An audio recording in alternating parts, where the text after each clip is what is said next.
نقتبس الايه الرد بتاع ميسي. هو ميسي قال عليهم حاجه؟ لا مش عليهم، بس احنا هنمشيها عليهم.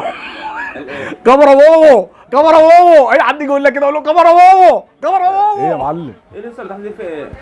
هيصه يا ابني، الواحد بيستنى الماتش مش عايز يجي ليه؟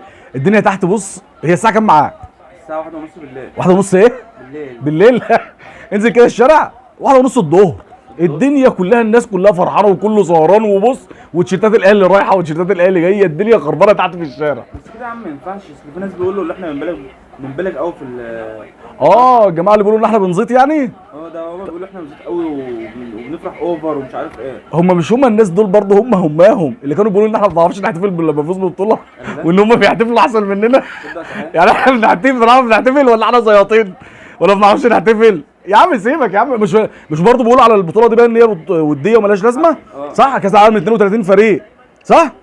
مش هم برضه اللي كانوا بيحتفلوا بيقول لك احنا اول فريق وصلنا للبطوله ديت وما لعبوش فيها ولا ماتش؟ لا تصدق صحيح. فرحانين ان هم اول فريق، بس اسمهم اتقال ان هم راحوا وما لعبوش لما كانت 7 فرق، لكن 32 فرق بطوله وديه يا عم بطوله وديه مالهاش اي لازمه. وبعدين بص رايح دماغك منهم دلوقتي، استمتع بالاهلي. عارف ترد تقول ايه؟